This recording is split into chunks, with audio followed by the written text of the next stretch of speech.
Daily. Taste the Daily.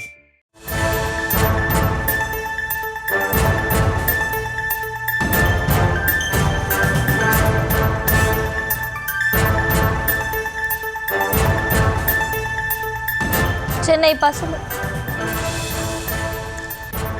பசுமை வழிச்சாலையில் உள்ள அமைச்சர் பெரியசாமி வீட்டின் அறை திறக்கப்பட்டு சோதனையானது தொடங்கியிருக்கிறது. அறையின் சாவி கிடைக்காமல் 4 மணி நேரத்திற்கும் மேலாக அதிகாரிகள் காத்திருந்தனர். இந்த நிலையில் பூட்டை உடைக்க அழைத்து வரப்பட்ட பணியாளர்கள் மாற்றுச்சாவி மூலம் அறையை திறந்திருக்கிறார்கள். இதன் மூலம் சோதனையானது தொடங்கியிருக்கிறது.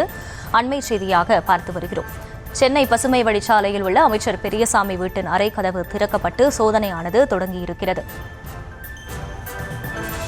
விவரங்களை செய்தியாளர் முரளி வழங்க கேட்கலாம். முரளி, வணக்கம். அறையின் கதவு மாற்றுச்சாவி மூலம் திறக்கப்பட்டு சோதனை நடைபெற்று வருகிறது. அமைச்சரின் அனுமதி பெறப்பட்டுதான் இந்த சோதனை தொடர்கிறதா? விவரம் என்ன?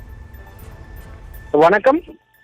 அமலாக்கத்துறை அதிகாரிகள் அமைச்சர் பெரியசாமியுடைய இல்லத்தில் 5 மணி நேரமாக உள்ளே காத்திருந்தார்கள். இந்த நிலையில் அவருடைய முதல் தளத்தில் இருக்கக்கூடிய அவருடைய அறையை திறப்பதில் அவர்களுக்கு சவாலாக இருந்தது. குறிப்பாக அந்த அறையினுடைய சாவி அந்த வீட்டில் இல்லை என கூறப்படுகிறது. இந்த நிலையில் இந்த விவகாரம் தொடர்பாக அமலாக்கத்துறை அதிகாரிகள் வீட்டினுடைய பூட்டை உடைப்பதற்காகவோ அல்லது மாற்று சாவியை பயன்படுத்தி அந்த அறையை திறப்பதற்கு 2 நபர்கள் அந்த உபகரணங்களோடு சற்று நேரத்துக்கு முன்பு உள்ளே சென்றிருந்தார்கள்.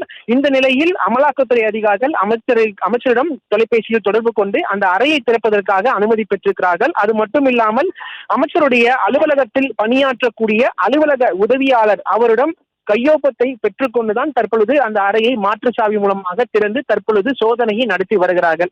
இந்த சோதனை பொறுத்தவரை ஏற்கனவே தெரிவித்ததைப் போல லஞ்ச ஒழிப்புத்துறை ஏற்கனவே வழக்கு பதிவு செய்திருந்தது. அது மட்டுமல்லாமல் சட்டவிரோத பண பரிவர்த்தனை மேற்கொண்டதற்கான அடிப்படையில் தான் சோதனை நடத்தப்பட்டு வருவதாக அமலாக்கத்துறை அதிகாரிகள் தகவல் தெரிவித்திருந்தார்கள். தற்பொழுது தொடர்ச்சியாக இந்த சோதனையானது நடத்தப்பட்டு வருகிறது. மேலும் இந்த விவகாரம் தொடர்பாக இன்னும் 2 நாட்கள் சோதனை நீடிக்கும் என அதிகாரிகள் தரப்பிலிருந்து தகவல்கள் தெரிவிக்கப்பட்டிருக்கிறது.